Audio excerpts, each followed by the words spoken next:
శ్రీ సచ్చిదానంద సమర్థ సద్గురు సాయినాథ్ మహారాజ్ కి. శ్రీ సచ్చిదానంద సమర్థ సద్గురు సాయినాథ్ మహారాజ్ కి. శ్రీ సచ్చిదానంద సమర్థ సద్గురు సాయినాథ్ మహారాజ్ కి. సాయిరామ్. నేడు ఎంతో పవిత్రమైన రోజు. పూజ్య శ్రీ శ్రీ శ్రీ ఉపన్యాస చక్రవర్తి శ్రీ చాగంటి కోటేశ్వరరావు మన గ్రామానికి విచ్చేసి సద్గురు శ్రీ షిరిడి సాయినాథుని గురించి మొట్టమొదటిసారిగా సవివరణతో కూడిన ప్రసంగ కార్యక్రమాన్ని వారం రోజుల పాటు నేటి నుండి ఉగాది నాటి వరకు నిర్వహిస్తారు. దయచేసి భక్తులు బాబావారు చెప్పే ముఖ్యమైన విషయం శ్రద్ధా సాబూరి, దాన్ని ప్రతి ఒక్కరూ కూడా అవలంబిస్తూ పూజ్య శ్రీ శ్రీ శ్రీ చాగంటి కోటేశ్వరరావు గారు మనకు అత్యంత విలువైన ఎన్నో గ్రంథాలని ప్రావీణికంగా ఎన్నో మనకు తెలియని విషయాలను ఇటీవలే భానుగుడి సెంటర్ అయ్యప్ప స్వామి దేవాలయంలో 42 రోజుల పాటు సంపూర్ణ రామాయణాన్ని సవివరంగా వివరించడం జరిగింది. ప్రతి వాళ్ళు కూడా బాబావారి చరిత్ర ఈ రోజుల్లో ఎవరు దగ్గరికి వెళ్ళినా మేము బాబా చరిత్ర పారాయణ చేస్తున్నామండి, బాబా చరిత్ర చదివేమండి అంటున్నారు. అయితే కేవలం మనం చదవడం మాత్రమే చేస్తున్నాం. దానిలోని అర్థాన్ని, సారాన్ని, దాని యొక్క వివరణని సంపూర్ణంగా మన పూజ్య ఉపన్యాస చక్రవర్తి శ్రీ శ్రీ శ్రీ శ్రీ చాగంటి కోటేశ్వరరావు గారు మనందరికీ ఎంతో వివరంగా వివరిస్తారు. దాన్ని ప్రతి వాళ్ళు శ్రద్ధగా వినడమే కాకుండా భవిష్యత్ జీవితంలో దాన్ని ఆచరించడానికి కూడా ప్రతి వాళ్ళు ప్రయత్నించాలని మనస్ఫూర్తిగా అందరినీ వేడుకుంటూ కోరుకుంటూ, ముందుగా మనందరి తరఫున అయ్యప్ప స్వామి మందిర కమిటీ నిర్వాహకులైన శ్రీ శ్రీ శ్రీ గోపాలకృష్ణమూర్తి మాస్టర్ గారిని మన చాగంటి కోటేశ్వరరావు గారికి పుష్పమాలంకృతం చేయవలసిందిగా కోరుతున్నాం. సాయిరామ్. శ్రీ సచ్చిదానంద సమర్థ సద్గురు సాయినాథ్ మహారాజ్ కి. శ్రీ సచ్చిదానంద సమర్థ సద్గురు సాయినాథ్ మహారాజ్ కి. శ్రీ సచ్చిదానంద సమర్థ సద్గురు సాయినాథ్ మహారాజ్ కి. తదుపరి మందిరం తరఫున సాయి బంధు శ్రీ ఆకాశం లక్ష్మణరావు గారిని పుష్పాలంకృతం చేయవలసిందిగా కోరుతున్నాం. శ్రీ సచ్చిదానంద సమర్థ సద్గురు సాయినాథ్ మహారాజ్ కి. సాయిరామ్. మనం అందరం కూడా శ్రీ శ్రీ శ్రీ చాగంటి కోటేశ్వరరావు గారిని ఉపన్యాస చక్రవర్తి అని పిలుచుకుంటున్నాం. చక్రవర్తికి తప్పకుండా కిరీటం ఉండాల్సిన ఆవశ్యకత ఉంది. కాబట్టి వారికి కిరీటాన్ని అలంకరించవలసిందిగా సాయి బంధు శ్రీ కొవ్వూరి కృష్ణార్జునరావు గారిని కోరుతూ ఉన్నాం. శ్రీ కొవ్వూరి కృష్ణార్జునరావు వచ్చి వారికి కిరీటాన్ని అలంకరించవలసిందిగా కోరుతున్నాం. శ్రీ సచ్చిదానంద సమర్థ సద్గురు సాయినాథ్ మహారాజ్ కి. శ్రీ సచ్చిదానంద సమర్థ సద్గురు సాయినాథ్ మహారాజ్ కి. శ్రీ సచ్చిదానంద సమర్థ సద్గురు సాయినాథ్ మహారాజ్ కి. శ్రీ సచ్చిదానంద సమర్థ సద్గురు సాయినాథ్ మహారాజ్ కి. సాయిరామ్. ప్రతి ఒక్కరూ కూడా నిశ్శబ్దాన్ని పాటించాల్సిందిగా కోరుతూ వారిని ప్రసంగాన్ని ప్రారంభించవలసిందిగా ప్రార్థిస్తున్నాం. సాయిరామ్. సాయిరామ్. సాయిరామ్.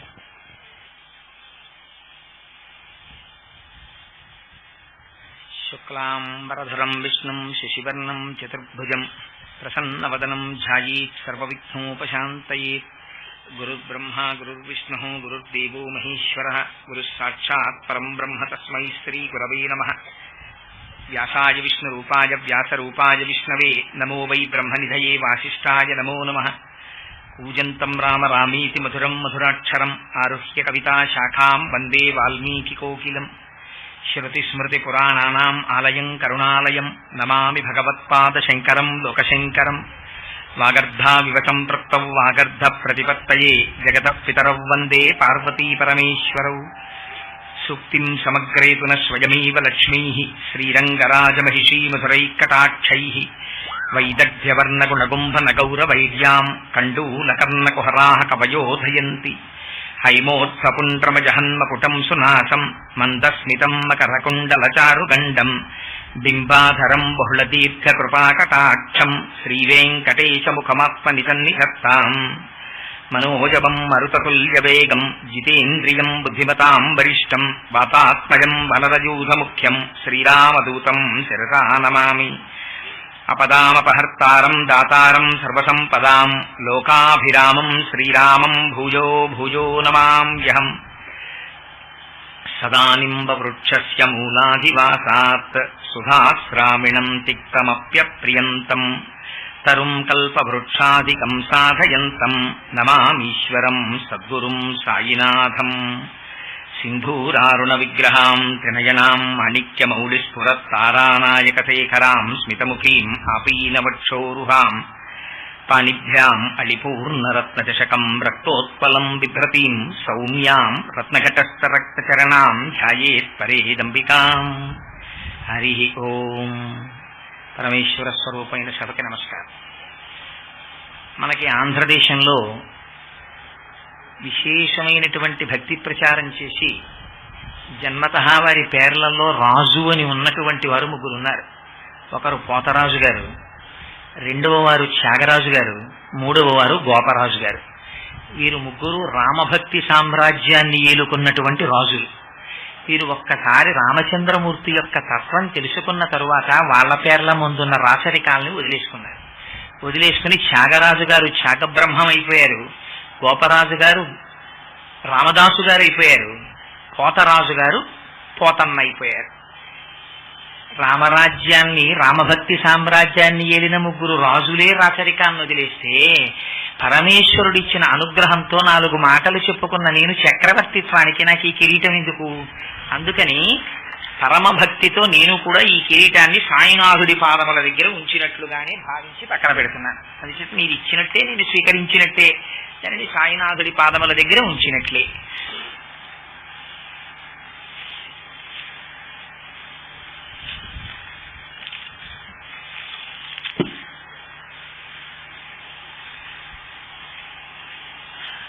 నాకు పూజనీయులు సుబ్బారావు గారంటే విశేషమైనటువంటి అభిమానానికి కారణం వ్యక్తిగతమైనటువంటి ఏ కారణం కాదు. వారికి ఉన్నటువంటి వినయ విధేయతలంటే నాకు చాలా మిక్కిలిగా ఇష్టం. నేను తరచూ మా దొరగారితో ప్రస్తావన చేస్తుంటాను. కాకినాడ పట్టణంలో 2 వ్యక్తులంటే నాకు చాలా అభిమానం అండి. దొరగారు ఒకటి, సరే ఎప్పుడు దొరగారే ఉంటారా ఫస్ట్ పేరు, 2 అంటే నాకు చాలా ఇష్టం అండి. ఒకటి అయ్యప్ప స్వామి దేవాలయంలో నిర్వహణ సామర్థ్యానికి పేరు మోసినటువంటి గోపాలకృష్ణ స్వామి గారు, రెండవ వారు కొవ్వాడ సుబ్బారావు గారు.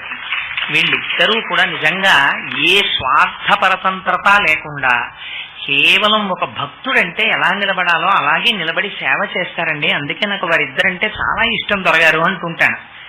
అందుకని సుబ్బారావు గారు నన్ను పిలిచి, కోటేశ్వరరావు గారు షిరిడీ సాయినాథుని యొక్క లీలామృతంతో కూడినటువంటి విశేషాల్ని, ఆ లీలల వెనక ఉండేటటువంటి విషయాల్ని వివరణ చేస్తూ 7 రోజుల పాటు మీరు ప్రసంగం చేయవలసింది అని కోరితే, అంతటి మహాభక్తుడైనటువంటి వారి నోటి వెంట వచ్చినటువంటి మాటే నాకు అంగరక్షగా నిలబడి నాతో వ్యాఖ్యానం చేయిస్తుందన్న ధైర్యంతో అంగీకరించాను తప్ప యథార్థములకు ఇక్కడ సాయినాథుని యొక్క జీవితాన్ని పారాయణ చేసినటువంటి మహాభక్తులు ఎందరో ఉన్నారు. 100 మార్లు 500 మార్లు దాన్ని చదివినటువంటి వాళ్ళు, పారాయణ చేసిన వాళ్ళు, ఎన్నో మార్లు షిరిడీ వెళ్ళి వచ్చినటువంటి వారు ఉన్నారు. వారి ముందు నేను ఏ పాటి వాడను? యథార్థములకు నేను వెళ్ళింది షిరిడీ ఒక్కసారి వెళ్ళాను. ఆ తర్వాత నేను నిజంగా చెప్పాలి అంటే అంత తీవ్రంగా అసలు షిరిడీ సాయినాథుని యొక్క జీవిత చరిత్రని పారాయణ నేను చేశానని చెప్పుకోవడానికి అధికారం ఉన్న వాళ్ళను కూడా నేను కాను.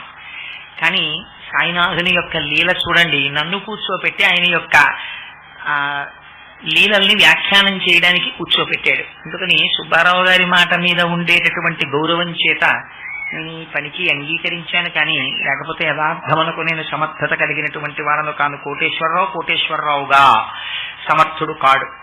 కానీ సూర్యుని యొక్క కిరణములు పడిన తరువాత చంద్రుడు ప్రకాశించినట్టు సాయినాథుని యొక్క అనుగ్రహం ప్రసరిస్తే ఆయన లీలలలో ఉండేటటువంటి విశేషాలు బుద్ధికి ద్యోతకమై అవి వాక్కునకు అంది ఆవిష్కరించడం పెద్ద విశేషం కాదు. ఆ ధైర్యంతో మాత్రమే ఇక్కడ కూర్చున్నారు. సరే, సాయిబాబా గారి యొక్క అవతారం, సాయిబాబా గారు చూపించినటువంటి లీలలు చాలా చిత్రాతి చిత్రమైనటువంటి స్వరూపం. నేను దీని గురించి ప్రస్తావన చేసే ముందు ఒక 3 విషయాలని మీకు నేను మొట్టమొదట ప్రారంభంలో చెప్పవలసి ఉంటుంది. సాయిబాబా గారి జీవితం అంతా కూడా ఒక చట్టంలోకి ఇమిడింది. అదే అల్లా మాలిక్, రెండవది శ్రద్ధ, మూడవది సబూరి. ఈ మూడిటి మధ్యలోకే ఉంటుంది. మీరు జాగ్రత్తగా పరిశీలన చేస్తే ఆయన చేసినటువంటి లీలలకి సంబంధించిన అన్ని విషయాలు ఈ మూడిటిలోకి కనపడుతుంటాయి. ఎందుచేత నేను ఈ మాట అంటున్నానంటే, మనకి శాస్త్రంలో ఒక మాట వాడతాం, మాయా అని. మాయా అంటే ఏమిటి అసలు? అంటే మీకు తేలికైనటువంటి మాటలలో చెప్పాలి అంటే, మాయా అంటే నామరూపములకే మాయా అని పేరు. అదేమిటండి మాయా అంటే నామరూపాలంటారు అని మీరు అనుకోక్కర్లేదు. ఇప్పుడు నేనున్నాను, నేను అనబడేటటువంటి ఈ శరీరమునకు కోటేశ్వరరావు అనబడేటటువంటి పేరుంది. కోటేశ్వరరావు అనబడేటటువంటి పేరు పెట్టడానికి ముందు ఈ శరీరం లేదా? ఈ శరీరం ఉంది. ఉదాహరణకి దీన్ని కోటేశ్వరరావు అన్న పేరు తీసి కామేశ్వరరావు అని పిలిచారనుకోండి. మీరు ఒకవేళ నేను అంగీకరించాను అనుకోండి, కామేశ్వరరావుగా ఈ ఉపాధి పిలువబడడానికి అంగీకరింపబడింది అనుకోండి. అంగీకరింపబడితే కామేశ్వరరావుగా పిలువబడినప్పుడు ఈ ఉపాధిలో ఏమైనా మార్పు వస్తుందా? ఏమీ రాదు. నామముంటే రూపము జ్ఞాపకానికి వస్తుంది, రూపము జ్ఞాపకానికి వస్తే నామం జ్ఞాపకానికి వస్తుంది. ఆ రెండు ఒకదానితో ఒకటి ముడిపడి ఉంటాయి. చాలా జాగ్రత్తగా మీరు ఈ విషయాన్ని గుర్తుపెట్టుకోవాలి. నేను మైక్కు అన్నాను అనుకోండి, నేను మైక్కు అంటే మీకు అట్లకాడ గుర్తురాదు. నేను మైక్కు అంటే మీకు ఏం గుర్తొస్తుంది? మైకే గుర్తొస్తుంది. దీన్ని ఎవరైనా చూపించి ఇదేమిటండి అన్నాను అనుకోండి, ఇది మైక్కు అంటారు. అంతేగాని ఇది నీళ్ల బిందె అని ఎవరన్నారు కదా. ఎందుకంటే దీనికి మైకు అని ఒక పేరు. నేను ఇప్పుడు దీన్ని మైకు అని పిలవకుండా చిన్న శబ్దమును పెద్ద శబ్దముగా వినిపింపచేయగలిగినటువంటి యంత్రము అని పిలిచాను అనుకోండి, దీని స్వరూపంలో ఎలా తేడా వస్తుందా? ఏమీ రాదు. పైకి వినపడేటటువంటి నామము, పైకి కనపడేటటువంటి రూపము ఏ ఉన్నాయో అవి మాయా అని పేరు. అసలు యథార్థమునకు ఆ రెండు నిజం కాదు. ఏది నిజము? నామమునకు రూపమునకు అతీతమైనటువంటిది ఏది ఉందో అది సత్యం. ఇందుచేత కోటేశ్వరరావు అని పిలువబడుతున్నటువంటి ఈ ఉపాధి అసత్యం. ఎందుకంటే ఈ ఉపాధి ఒకనాడు లేదు, ఒకనాడు వచ్చింది. ఇది ఎల్లకాలము ఉండదు, కొంతకాలమునకు వెళ్ళిపోతుంది. ఇది వెళ్ళిపోగానే కోటేశ్వరరావు అన్న పేరు కూడా దీంతో పాటు వెళ్ళిపోతుంది. ఇక్కడ మైక్ ఉంది, కొన్నాళ్ళు పోయిన తర్వాత ఈ మైకు పాడైపోతుంది. పాడైపోయిన తర్వాత ఈ మైకుని తీసేయండి అంటే మైకు ఒక పేరు తీసేయరు, మైకుతో పాటు మైకు పేరు కూడా వెళ్ళిపోతుంది ఇక్కడి నుంచి. నామము రూపము ఒకదాన్ని ఒకటి ఆశ్రయించి ఉంటాయి. కానీ నామరూపములు రెండూ లేకపోయినా కూడా సర్వకాలముల యందు ఉండేటటువంటి పరమసత్యమైన వస్తువు ఒకటి ఉంది ప్రపంచంలో, దానికే ఆత్మ అని పేరు.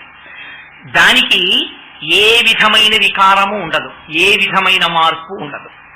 ఈ లోపల ఉన్నటువంటి ఆత్మ ఏది ఉందో అది ఇప్పుడు ఈ శరీరాన్ని ధరించింది. ఇంతకుముందు ఈ ఆత్మ ఒక తొండలో ఉండి ఉండవచ్చు, ఒక ఉడతలో ఉండొచ్చు, ఒక పందిలో ఉండొచ్చు, ఒక కుక్కలో ఉండొచ్చు. ఈ శరీరాన్ని వదిలిపెట్టిన తరువాత ఏ ఉపాధిని తీసుకోకపోవచ్చు, లేదా వేరొక ఉపాధిని తీసుకోవచ్చు. ఉపాధులు మారిపోతుంటాయి. ఉపాధులతో పాటు ఉపాధులకు ఉన్నటువంటి నామములు మారిపోతుంటాయి, రూపములు మారిపోతుంటాయి. కానీ లోపల ఉన్న వస్తువు మాత్రం మార్పు చెందదు, ఎప్పుడూ అలాగే ఉంటుంది.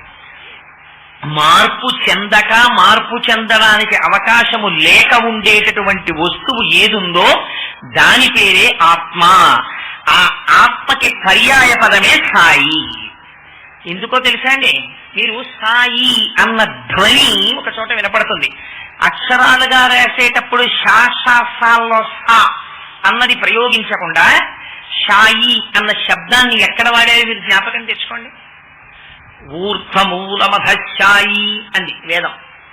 పైకి కిందకి పక్కలకి వ్యాపించినటువంటి కాంతి స్వరూపము ఏదైతే ఉందో దానికి షాయి అని పేరు, శబ్ద రూపంగా. అందుకని ఇప్పుడు షాయి అంటే ఎవరు? అంతటా వ్యాపించినటువంటి వాడు, ఒకనాడు ఉండి ఒకనాడు లేనివాడు కాడు. ఎప్పుడూ కాలమునకు దేశమునకు లొంగనివాడై సర్వకాలములయందు సర్వత్ర వ్యాపించిన వాడెవడున్నారో వారికి షాయి అని పేరు. మీరు మరొక రకంగా దాని అక్షరాన్ని మార్చి శబ్దం తీసుకొస్తే సాయి అని పేరు. దానికి పక్కన బాబా, తండ్రి, అది భక్తితో మీరు కలుపుకున్నటువంటి మాట. మనం ఒక నారాయణ శబ్దాన్ని ప్రయోగం చేస్తే మా తండ్రి అంటాం, శివుడు మా తండ్రి అంటాం. వాగర్ధావివ సంపృక్తౌ వాగర్ధ ప్రతిపత్తయే జగత పితరౌ వందే పార్వతీ పరమేశ్వరౌ. అసలు నిజంగా ఆత్మవస్తువుకి శరీరం అన్నది ఉంటుందా? దానికి నిజంగా ఏదో ఒక కులానికో ఒక మతానికో చెందడం అన్నది సహజంగా ఉంటుందా? ఉండదు. మీకు నేను ఒక ఉదాహరణ చెప్తాను. పూర్వకాలంలో వారణాసి పట్టణంలో ఒక మహానుభావుడు ఉండేవాడు. ఆయన రామానందుల వారని చెప్పి ప్రతిరోజు వారణాసిలో గంగానదిలో స్నానం చేసి విశ్వేశ్వరుణ్ణి సేవిస్తూ ఉండేవారు. ఒకనాడు వైకుంఠంలో లక్ష్మీనారాయణులిద్దరూ ఉండగా లక్ష్మీదేవి అంది, కలియుగంలో అందరూ నన్ను ఆరాధించేవారే కానీ నారాయణ మిమ్మల్ని ఆరాధించేవారు, మోక్షాన్ని కోరుకునేవారు లేరు అంది. అల్లా అనకు లక్ష్మి, నా భక్తులు కూడా ఉన్నారు, అక్కడక్కడా ఉంటారు, నీ భక్తులంతా ఎక్కువగా ఉండకపోవచ్చు అన్నారు. ఏదో ఒకరిని చూపించండి, నేను అక్కర్లేదు మీరే కావాలనేవాడిని చూపించండి అంది. అంటే అదిగో చూడు అని చూపించారు. గంగా తీరంలో రామానందుల వారు నడిచి వెళ్ళిపోతున్నారు. ఆయన ఎంత దొంగో ఇప్పుడే చూపిస్తాను ఉండండి అమ్మవారు. మరునాడు ఉదయం గంగా నదీ స్నానానికి వెళ్ళిపోతున్నారు రామానందుల వారు. వెళ్ళిపోతుంటే లక్ష్మీదేవి ఒక గులాబీ తోటని సృష్టించింది. అలా వెళ్ళిపోతున్నటువంటి రామానందుల వారు ఒక గులాబీ పువ్వుని కోసుకుని విశ్వేశ్వరుడి ఆలయానికి వెళ్ళిపోతున్నారు. లక్ష్మీదేవి ఆ తోటమాలి రూపంలో వచ్చి, ఈ గులాబీ తోట నాది, నన్ను అడగకుండా పువ్వు కోసుకుని వెళ్ళడం దొంగతనం కాదా, ఎందుకు పట్టుకెడుతున్నావు అంది. అమ్మా, నేను ఈ తోటలో ఉన్న పువ్వు విశ్వనాథుడి పాదార విందముల యందు సమర్పించాలనుకుని పట్టుకెడుతున్నాను తప్ప ఈ పువ్వుని దొంగిలించాలనేటటువంటి భావన నా యందు లేదు, అందుకని మన్నించమ్మా నా పువ్వు అక్కడ పెట్టి వెళ్ళిపోయారు. లక్ష్మీదేవి సాక్ష్యంగా పువ్వు పట్టుకుని వైకుంఠానికి వెళ్ళింది. పట్టుకెళ్లి ఎదురుగుండా భర్త పాదాలు చూడగానే ఆనందం కలిగి ఆయన పాదాల మీద పెట్టింది. చూశారా స్వామి, ఈ పువ్వుని దొంగతనం చేశాడు మీ భక్తుడని. దొంగతనం చెయ్యలేదు లక్ష్మి, నా భక్తుడికి ఎంత భక్తి వ్యగ్రత ఉందో చూడు, ఆ పువ్వు నీ చేతులతో నా పాదాల మీదకి వచ్చిందన్నారు స్వామి. అంటే ఆశ్చర్యపోయి అమ్మవారంది, నిజమే నేను ఇప్పుడు గమనించాను సుమా, రామానందుడు మహాభక్తుడు, మరి అటువంటి భక్తుడికి మనం ఏమి ఇద్దామండి. పువ్వు జ్ఞానానికి గుర్తు మన సంప్రదాయంలో. అందుకని జ్ఞానమునకు గుర్తు కనుక ఈ పువ్వునే పిల్లవాడిగా మార్చి ఇద్దామన్నారు. స్వామి సంకల్పం చేస్తే ఏం జరగదు కనుక ఒక్కసారి ఆ పువ్వుని సంకల్పం చేసి గంగానదిలో విడిచిపెట్టారు. ఆ పువ్వు అలా ప్రవాహ వేగానికి వెడుతూ వెడుతూ ఒక పిల్లవాడిగా మారింది. మారి ఆ పిల్లవాడు ఒక తామర ఆకు మీదకి చేరాడు. ఆయన్ని ఒక మహమ్మదీయుడు చూశాడు. ఆ పిల్లవాడిని తీసుకెళ్లాడు, పెంచుకున్నాడు. ఇప్పుడు మీరు చెప్పండి, ఆ పిల్లవాడు జన్మతః ఏ కులమునకు ఏ మతమునకు చెందినవాడు మీరు చెప్పగలరా? మనకి తెలియదు. తీసుకెళ్లాడు, ఒక మహమ్మదీయుడు పెంచాడు. మహమ్మదీయుడు పెంచాడు కనుక మహమ్మదీయుడు అయ్యాడు. ఎందుకని? ఆచార వ్యవహారములన్నీ అటువంటివి అలవాటు పడ్డాయి కనుక. కానీ వచ్చినది కారణజన్ముడు కనుక ఆత్మతత్వం వైపుకి దృష్టి పరిగెత్తింది. ఎందరో గురువులను ఆశ్రయించాడు. ఎంతమందిని ఆశ్రయించినా కూడా ఆయనకి ఆత్మతత్వం సరిగ్గా అవగాహన కాలేదు. ఆయన మహమ్మదీయ కుటుంబంలో పుట్టాడని హైందవ కుటుంబానికి చెందినటువంటి వారెవ్వరూ ఆయనకి ఆత్మతత్వాన్ని ఉపదేశం చెయ్యలేదు. విసిగి వేసారిపోయి నాకు ఆత్మతత్వం చెప్పేవాడు లేడని ఏడ్చి ఏడ్చి సొమ్మసిల్లి గంగానది స్నానఘాట్ మెట్ల మీద సొమ్మసిల్లి నిద్రపోయారు. మరునాడు ఉదయం రామానందుల వారు చీకట్లో స్నానం చేద్దామని మెట్లు దిగుతూ పిల్లవాడి యొక్క తల మీద కాలు వేశారు. కాలు వేస్తే పిల్లవాడు ఖయ్యమని నిద్రలేచాడు. నిద్రలేచేటప్పటికి, అయ్యో నాయనా నీ తల మీద కాలు పెట్టి తొక్కాను రా, నేను చూడలేదు రామా అన్నారు. రామా అనేటప్పటికీ ఈ నామం కోసమే అర్రులు చాచిపోతున్నాను స్వామి, నాకు ఇది ఉపదేశం చేస్తారా, నన్ను మీ శిష్యుడిగా స్వీకరిస్తారా అన్నారు. ఇంత ఆర్తితో ఉన్నవాడు శిష్యుడు అని వెంటనే రామనామాన్ని ఉపదేశం చేసి తన శిష్యుడిగా స్వీకరించారు. మహమ్మదీయ కుటుంబంలో పెరిగిన వాడిగా కనపడినటువంటి కబీర్దాసు గొప్ప రామభక్తుడయ్యారు. గోపరాజు గారికి రామదాసు గారికి రామనామ మంత్రోపదేశం చేసిన వాడు కబీర్దాస్ గారి. అందుకని అంత గొప్పవాడైనటువంటి కబీర్దాస్ చిట్ట చివర శరీరాన్ని విడిచిపెట్టారు. విడిచిపెడితే జరిగిన ఆశ్చర్యకరమైన సంఘటన ఏమిటో తెలుసా అండి? ఆ శరీరాన్ని శవపేటికలో పెట్టారు. పెడితే ఈ శరీరం మహమ్మదీయ కుటుంబంలో పెంచబడింది కాబట్టి మహమ్మదీయ ఆచారం ప్రకారం అంత్యేష్టి సంస్కారం జరగాలి, దీన్ని భూమిలో పాతి పెడతామని వారు అడిగారు. కాదు కాదు, ఆయన రామచంద్రమూర్తి యొక్క మంత్రోపాసనం చేసి హైందవ సిద్ధాంతాలను అంగీకరించాడు కనుక ఈయన్ని దహనం చేస్తామని హిందువులు అడిగారు. శవం అలాగే ఉండిపోయింది పేటికలు. ఉండిపోతే ఎక్కడి నుంచో ఒక యోగి వచ్చాడు. ఎందుకురా కొట్టుకుంటారు మీరు మీకు కావలసింది ఈ శరీరానికి అంచేసి సంస్కారం చెయ్యడమే కదా, దీన్ని సగానికి కోసి ఇచ్చేస్తాం, కొంతమంది కాల్చుకోండి కొంతమంది పూడ్చుకోండి అన్నారు. సరే పెట్టె మీ తీసి దాని మీద ఉన్న వస్త్రాన్ని తీశారు. లోపల ఎన్ని గులాబీ రేకులు మిగిలిపోయాయి. తీరా అక్కడ ఇద్దామంటే శరీరం లేదు కబీర్దాస్ గారి, పువ్వు రేకులు ఉన్నాయి. ఆ పువ్వు రేకులే సగం సగం పంచి ఇచ్చారు. మౌఢ్యం ఎంత దూరం వెళ్ళిందంటే కొంతమంది కాల్చుకున్నారు కొంతమంది పూడ్చుకున్నారు, కానీ పువ్వులా వచ్చిన వాడు మాత్రం పువ్వులాగే వెళ్ళిపోయాడు. కబీర్దాస్ గారి జన్మరహస్యం ఎటువంటిదో బాబా గారు కూడా అటువంటి వారే. నేను ఎందుకు ఈ మాట చెప్పానంటే, ముందు కబీర్దాస్ గారి గురించి సాయిబాబా గారికి సంబంధించినటువంటి జన్మరహస్యాన్ని సాధికారికంగా చెప్పలేదు. కొందరు పెద్దలు వ్యాఖ్యానం చేశారు. వారి తల్లిదండ్రుల పేర్లు ఇవి, వారు ఫలానా చోట జన్మించారు, ఎన్నో సంతానంగా జన్మించారు, అరణ్య మార్గంతో వెడుతున్నప్పుడు ఆకులను విడిచిపెట్టారు అని చెప్పారు. కానీ అవతారమూర్తిగా వచ్చినటువంటి సాయిబాబా గారు తన జీవితాన్ని తాను ధృవపరుస్తూ మాట్లాడిన సంఘటన ప్రకటనగా కనపడలేదు. అందుచేత మరి ఎవరు హిందూ మతానికి చెందినవారా మహమ్మదీయ మతానికి చెందినవారా అందదు. గమ్మత్తు ఏమిటంటే వారు షిరిడీ చేరుకుని ఒక వేప చెట్టు కింద కూర్చుని ఉండేవారు. సదానింబ వృక్షస్య మూలాభివాసం. సాధారణంగా గురువులందరూ ఓ చెట్టు కిందకి చేరుతూ ఉంటారు. ఓ చెట్టు కిందకి చేరారు. ఆ చెట్టు కింద కూర్చున్నారు. సంతతము ధ్యానమగ్నుడై ఉండేవారు. ఈశ్వరుడితోటి మమేకాన్ని పొంది బ్రహ్మవిద్ బ్రహ్మైవ భవతి అని మనకు సూక్తి. ఎవరు బ్రహ్మమును తెలుసుకున్నాడో వాడు బ్రహ్మమే అగుతున్నాడు. అందుకని తానే బ్రహ్మముగా నిలబడిపోయారు. యోగి పుంగవుడిగా, ఒక సద్గురువుగా, సమర్థ గురువుగా నిలబడ్డారు. అటువంటి గురువు సంకల్పం చేస్తే చాలు, ఇదే సర్వావస్థా వివర్జిత అంది లలితా సహస్రనామ స్తోత్రం. మనకి అవస్థాత్రయం అని ఉంటుంది. మనమందరం అవస్థాత్రయంలోనే ఉంటాం. అవస్థ అంటే జాగృత్ అంటే ఇంద్రియాలు పనిచేయడం, స్వప్నం అంటే ఇంద్రియాలు పనిచేయకుండా మనస్సు ఒక్కటే పనిచేయడం, సుషుప్తి అంటే ఇంద్రియాలు మనస్సు కూడా పనిచేయకుండా ఆత్మలో కలిసిపోవడం, గాఢ నిద్ర, ఏమీ తెలియని అజ్ఞానం.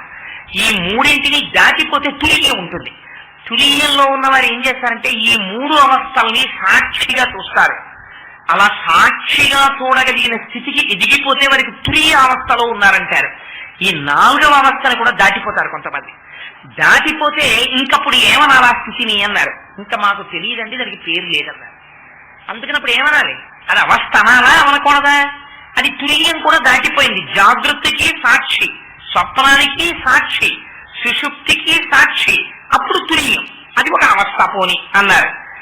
తురియం కూడా దాటిపోయాడు. ఇప్పుడు అవస్థని, మూడు అవస్థల్ని సాక్షిగా చూసేటటువంటి స్థితిని కూడా అధిగమించి సాక్షిగా చూస్తున్న వాడెవరో వాడు అంతటా నిండిన పరబ్రహ్మముతో తాదాత్మ్యమును చెంది తాను బ్రహ్మముగా నిలబడిపోయాడు. ఇలా నిలబడిపోతే తాను ఎవరన్నారు అంటే శాస్త్రం అంది. ఇంకిప్పుడు మేము చెప్పడం కుదరదు, దానికి పేరు లేదు. దాన్ని మేమేమంటామంటే సర్వావస్థా వివర్జిత లలితా సహస్రం. అన్ని అవస్థలు వదిలిపెట్టిన అవస్థ. ఎంత గమ్మత్తైన మాట! అన్ని అవస్థలు దాటిపోయాడు, ఇంకా మేమేం చెప్పలేం దానికి పేరన్నారు. అలా ఉంటే ఏమవుతుంది అన్నారు. ఆ వాక్కు బ్రహ్మవాక్కు. ఆయనకు పరబ్రహ్మమునకు తేడా లేదు. త్రిపుటిని అధిగమించాడు కాబట్టి ప్రకృతి వశం అవుతుంది. ఆయన ఒక మాట అన్నాడు అనుకోండి, ఆయన ఒక చేష్టితము చేశాడు అనుకోండి, ఎక్కడా ఎప్పుడు ఎవ్వరూ సంకల్పం చెయ్యనటువంటి సంకల్పం చేస్తే జరుగుతుంది. అది సర్వావస్థ వివర్జిత. దాన్ని అర్థం చేసుకోవాలి ఇలా అంటే. అందుకని అది కర్మ కాదు. ఇప్పుడు నేను వచ్చాను అనుకోండి, కర్మ అంటారు. అక్కడి నుంచి ఇక్కడికి బయలుదేరిస్తే ప్రకృతి ఒక శాసనమునకు లోబడి ఉంటుంది. ఇప్పటికి పృథివీ అంటాం. పృథివీ అంటే ఇక్కడ ఏదో ఓ పెద్ద తివాచి వేశారు, దీని కింద బహుశా చెక్కో బల్లో ఏదో ఉంటుంది, ఇదంతా పృథివీ. నేను ఈ పృథివీ ఉండగా ఇలా కొట్టాను అనుకోండి, ఇందులోంచి నీరు రాదు, ఎందుకంటే ఇది పృథివీ. పృథివీలోంచి జలము రమ్మంటే రాదు. పృథివీ. కానీ నేను అన్ని అవస్థల్ని దాటిపోయాను అనుకోండి, నేను బ్రహ్మము యొక్క స్థాయిలోకి వెళ్ళిపోయాను అనుకోండి, సర్వావస్థ వివర్జిత కింద ఉన్నాను అనుకోండి, నేను ఇక్కడ నీరు పుట్టాలి అనుకుని ఇలా అన్నాను అనుకోండి, అక్కడ నీరు వస్తుంది. ఇప్పుడు ఏమైంది? ప్రకృతి తన నియమాన్ని వదిలిపెట్టేస్తుంది. ఎందుకని? బ్రహ్మమునకు ప్రకృతి వశమై ఉంటుంది, మాయని అధిగమించాడు. ప్రకృతి అంటే మాయ త్రిగుణములతో ఉంటుంది. ఈ త్రిగుణాతీత స్థితిలో ఉన్నవాడు శాసిస్తున్నాడు ఇప్పుడు. అందుకే గురువు పరబ్రహ్మం అవుతాడు. అందుకని ఆ స్థితిలో ఉన్నవాడు ఒక సటకా తీసి కొడతాడు, ఇలాగా కొట్టి రా నిప్పు అంటాడు, నిప్పు వస్తుంది. మళ్ళీ కొడతాడు, నీరు రా అంటే నీరు వస్తుంది. అది మాయ, గారడ, లీల. అలానే అస్తమాన నిప్పు లేని వాళ్ళు వెళ్ళంతా అందరి ముందుకి వెళ్ళి సటగా కొట్టి నిప్పుతాడు. తాను అనుకున్నప్పుడు తెస్తాడు. ఎందుకు తెస్తాడు అంటే అప్పుడు ఆ సంకల్పం కలిగింది. సంకల్పం ఎందుకు కలిగింది? దానికి ఏం కోరిక ఉండదు. ఎందుకు కలిగింది అంటే తను చెయ్యవలసిన పని అంటూ ఏముండదు, అన్నీ వదిలిపెట్టేస్తాడు. వదిలిపెట్టి తాను చెయ్యవలసినటువంటి పని అన్నది లేక నిష్క్రియగా సాక్షిగా నిలబడిపోయి ఉంటాడు. అందుకే సాయిబాబా గారు ఉద్యోగం ఏం చేశారంటే, రమణ మహర్షి ఉద్యోగం ఏం చేశారని అడగకూడదు. వాళ్ళకు ఉద్యోగాలు అవి ఏమి ఉండవు, నాలాంటి వాడికి ఉద్యోగాలు ఉంటాయి. ఎందుకంటే సంసారంలో, త్రిగుణాల్లో, చట్రంలో పడిపోయి ఉన్నారు కాబట్టి. ఆ దాటిపోయినటువంటి వాళ్ళు సాక్షిగా ఉంటారు ఆత్మస్థితిలో. అందుకని వారికి ఈ బాధలన్నీ ఏమి ఉండవు. వారు ఏ సంకల్పం చేస్తే సంకల్పం అయిపోతుంది అంతే. వాడికి ఉన్న డబ్బు నాకు రావాలంటే వచ్చేస్తుంది. నాకు మరణం లేదు, రాదు. నాకు మరణం రావాలి, వస్తుంది. వాడు మరణించబోతున్నాడు, నేను మరణించాలి, మరణిస్తారు. మరణం అంటే వాడి శరీరం పడిపోతుందంతే. అందుకని వాడు సర్వావస్థ వివర్జిత ఆ స్థాయికి వెళతారు. ఆ స్థాయికి వెళ్ళగలగడానికి మనకొచ్చిన ఇబ్బందల్లా ఎక్కడొచ్చిందంటే ఉపాధిని బట్టి మనం నిర్ణయిస్తుంటాం. వీరు ఫలానా మతానికి చెందిన వారు అని మనం అంటాం. బాబా గారి అవతారం వచ్చేటప్పటికి ఉన్న పరిస్థితులు ఏమిటంటే, రెండు మతముల మధ్య సంఘర్షణ వాతావరణం తీవ్రమైన స్థితిలో ఉంది. అందుచేత దీన్ని కేవలం వాచికంగా కాకుండా నిరూపించి చూపించదలుచుకున్నారు, ఆత్మ యొక్క స్థితి అంటే ఎలా ఉంటుందో. అందుకే ఆ అవతారం వచ్చినప్పుడు జరిగినటువంటి చిత్రం ఏమంటే, యథార్థమునకు వారు ఎక్కడ పుట్టారో చెప్పారనుకోండి. బాబా గారు నేను ఫలానా కుటుంబంలో జన్మించాను, నా తల్లిదండ్రులు వీరు అన్నారు అనుకోండి. వెంటనే మీరేమంటారు? ఆ తల్లిదండ్రుల పేర్లని బట్టి, వారి గోత్రాన్ని బట్టి, వారి ఋషుల్ని బట్టి వారు ఫలానా మతములకు చెందినవారు, అందుకని వీరు కూడా ఆ మతములకే చెందినవారు అని మీరు బ్రాండ్ చేస్తారు, ఒక ముద్ర వేస్తారు. ఇది వారి స్థితి కాదు. నామరూపములకు అతీతమైన స్థితిలో తాను మొట్టమొదటి నుంచి ఉన్నవారు. అందుకే ఎక్కడ తపస్సు చేశారు, ఎక్కడ యోగాభ్యాసం చేశారు, ఏ గురువు ఏమి చెప్పారు, ఎలా ప్రకృతిని వశం చేసుకున్నారు, ఈ భాగం సాయిబాబా గారి జీవితంలో రహస్యం. ప్రకటముగా వ్రాయబడలేదు. ఇదిగో ఇది జరిగింది, ఇది జరిగితే ఆయనకి ఆ సిద్ధులు వచ్చాయి, ఆయన అలా ఆత్మదర్శనం చేశారని చెప్పలేదు. చెప్పారనుకోండి, ఉపాసన మార్గము చేత మీరు నిర్ణయిస్తారు. తపస్సు చేశారు అన్నారు అనుకోండి, అరణ్యమునకు వెళ్లి తపస్సు చేశారండి ఫలానా ఆయన అంటే తపస్సు అనేటటువంటిది హిందూ మతానికి సంబంధించింది అంటాం. లేదండి వారు ఏదో ఇన్ని మార్లు నమాజ్ చేశారు, అందుకని అల్లా యొక్క అనుగ్రహం వారికి కలిగింది అన్నాం అనుకోండి, వారిని వెంటనే మహమ్మదీయుడు అని బ్రాండ్ చేస్తారు. అందుకని ఉపాసన మార్గమును కూడా చెప్పలేదు. అసలు ఏ మార్గాన్ని అవలంబించారు, ఎటువైపుకి వెళ్ళారు, ఎందువల్ల అంత స్థితిని పొందగలిగారు, ఒక రమణుల జీవితంలో మీకు తెలుస్తుంది, ఒక ఆదిశంకరుల జీవితంలో మీకు తెలుస్తుంది. బాబా గారి జీవితంలో దాన్ని చెప్పలేదు. అంటే అవతార ప్రయోజనము నెరవేరడం కోసమని ఏది పైకి దొరకకపోతే తన ప్రయోజనం సిద్ధిస్తుందో దాన్ని పైకి తన జీవిత కాలమనందు ఆయన వెల్లడి చేయలేదు. చెయ్యకపోవడం సమంజసం. అలా ఉండడం చేతనే అవతార ప్రయోజనానికి చాలా దగ్గరగా వెళ్ళగలుగుతారు, ఆ స్థితిలో నిలబడగలుగుతారు. అందుకే ప్రకటముగా బాబా గారు ఎక్కడా చెప్పలేదు. ఆయన వచ్చారు 16 సంవత్సరముల వయస్సులో వచ్చారని కొందరన్నారు, ఇంకొక వయస్సులో వచ్చారని కొందరన్నారు. ఆ షిరిడి గ్రామానికి దగ్గరలో వచ్చినటువంటి ఒక గ్రామంలో ఒక రాయి మీద కూర్చుని ఉన్నారు. అటుగా వెళ్ళిపోతున్నాడు ఒక ఆయన. ఆయన పేరు చాందుభాయ్ అని చెప్పి, ఆయనతో గుర్రం ఉండేది బిజిలీ అని. ఆ గుర్రం తప్పిపోయింది. తప్పిపోతే ఆయన గుర్రాన్ని వెతకడం కోసం బహుశా సేవకుల్ని పంపించి ఉంటాడు అధ్యాయాన్ని బట్టి. ఆ సేవకులు ఆ గుర్రాన్ని పట్టుకోలేకపోయారు. అందుకని స్వయంగా తానే గుర్రాన్ని వెతుక్కోవడం కోసమని ఆ చాందుభాయ్ అన్న ఆయన బయలుదేరాడు. వెతుక్కుంటున్నాడు. ఈయన ఓ రాయి మీద కూర్చుని ఉన్నారు. వెతుక్కుంటున్నవాడు దేన్ని వెతుక్కుంటున్నాడో ఈయన తెలుసుకున్నారు. ఎలా తెలుసుకుంటారు? మీకు ఇందాకనే చెప్పాను. అందరిలో ఉన్నటువంటి ఆత్మ ఒక్కటే. మనం ఆ ఆత్మస్థితిలో నిలబడలేం కాబట్టి ఆత్మ చేత మనస్సు భాషిస్తుంది. ఇప్పుడు ఈ కరెంటు పోయింది అనుకోండి, గాఢాంధకారం, నేను కనపడలేదు, చీకటిగా ఉంది. ఈ టార్చ్ లైట్ ఆన్ చేశారనుకోండి, దీని వెలుతురు నా మీద పడింది అనుకోండి, నేను కనపడతాను. ఈ టార్చ్ లైట్ కూడా ఆగిపోయింది అనుకోండి, నేను మీకు కనపడను, చీకటిలోకి లయం అవుతాను. అలాగే